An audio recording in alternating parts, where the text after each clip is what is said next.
So, I'm really excited to share today sort of the basics of value-based drafting and how I use Excel to maximize my drafting in fantasy football. So, for those who don't know, value-based drafting is essentially using points above replacement to judge different positions. So, for example, you see Aaron Rodgers here. I have a projection of 349 points, while Tom Brady has a projection of 331 points. Now, they score a lot more than similar running backs. Adrian Peterson scores 269, Ray Rice scores 240. So why is it that Aaron Rodgers is valued less than AP if you go look at most rankings? And the answer is it's the difference in the drop off to the next sort of tier of running backs. So if you look, Adrian Peterson goes from 268, Arian Foster's 263, Ray Rice is 240. Now here, Aaron Rodgers is 349, Drew Brees is 340, Tom Brady is 331. That's less of a drop-off. Now how this is practically done is you look at the total number of positions that you're going to play. So in this case, it's a 12-team league. So I'm looking at the 12th ranked QB, who is Andrew Luck. So the real value that Aaron Rodgers provides is essentially his value above the worst player you're going to play, basically. And that says, hey, that's my baseline, and you do that for every position. So for running backs, the total positions is 36 because I'm including a flex here. So there's 36 running backs. That's the baseline I'm going to set for comparing Adrian Peterson. And as a result, the value he creates above that running back is right here. It's 99 points. While for Aaron Rodgers, the value he's providing is only 49 points. And I roll all that up into a little summary I use to draft. As you can see, Aaron Rodgers, despite being the highest projected scorer, is only my 9th ranked player. So now, that's the basics of value-based drafting. There's a million places you can learn the details on that. Go online and you can see how the numbers work out and why mathematically it's the correct way to do things. Now, the twist I add is I actually account for the draft order. So the real determinant of who you're going to draft isn't just who provides the most value, it's where those drop-offs are going to be.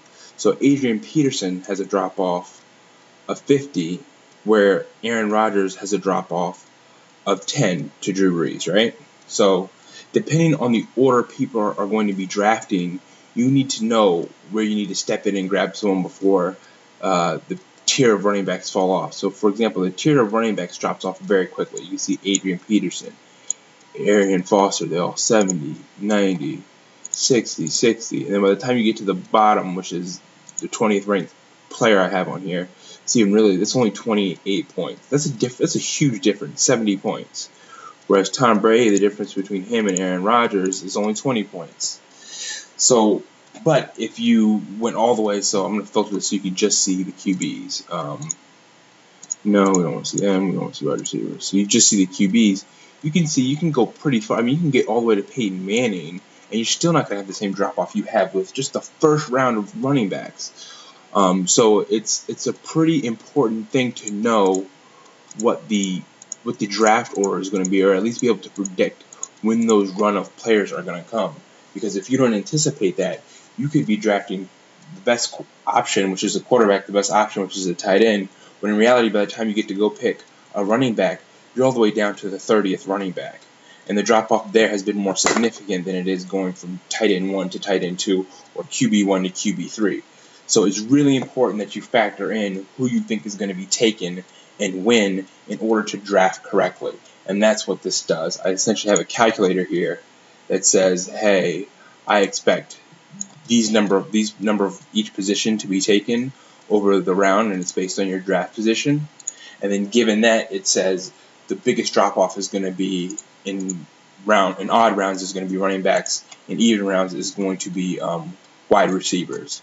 And the reason that there's a difference between odd and even rounds is because depending on where your draft is, there can be a gap between the number of picks between when you pick next. So to use my tool, there's essentially 3 things I do. I project the points, which is in these blue sheets. I just say, hey, I usually take ESPN's projections, adjust them for what I think is more accurate, and then I project the picks. So usually I do this. So this is what I think the draft order is going to be. And I usually get this from whatever site I'm drafting on. It's really easy to take their ADP or their rankings and go ahead and paste it in here. And that tells me, hey, that's the order I think people are going to be drafted in. And the last thing you do is you set up your league settings. So right here, I have the position I'm going to be drafting in. So let's say I'm going to be drafting 5. It's a 10-team league. And then you want to set your starters, basically who you think is going to be starting in terms of number of positions. And this is what creates your baseline. So it's really important you get this right. There's a bunch of different options. This is a points factor I have. Put those to 1. But it's really important you get these baselines right. There's a lot of different opinions about what you can use for a baseline, value over replacement, value over average. Either way, you have the flexibility to do that here, and this tells you what that translates to in terms of the ranking of players. So if I'm going to say I'm going to have one starting QB because it's a 12-team league, I'm going to go 12 deep, and the number in each position is going to get compared to that number 12 quarterback, the number 36 running back, and the number 24 wide receiver. So as I'm drafting, all I do is I put in the players and I let it all update. And you can see now the best available points are going to keep adjusting as more and more players get taken off. Ray Rice. I'll just go straight down my list, assuming that people are picking as great as I pick. And sometimes if I don't like that, then I just copy and paste it.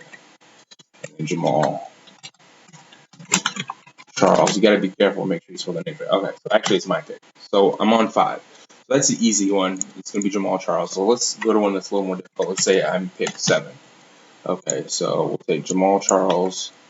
We'll say he gets taken. And we'll say LaShawn McCoy gets, well, as you can see, let's adjust this to 6. It still says I should take a running back first. So even though Calvin Johnson is the best value-based player, based on the order I think people are going to get drafted, it's saying the biggest drop-off between when I pick now and when I pick in round 2 is going to be running backs. So for me, that'd be LaShawn McCoy. Okay, but let's say I was pick 7. Then that means I should pick Calvin Johnson. So at that point, I should pick Calvin Johnson. A lot of this will depend on who you have left. But this enables you to have the perfect draft every time. By perfect draft, I mean your perfect draft.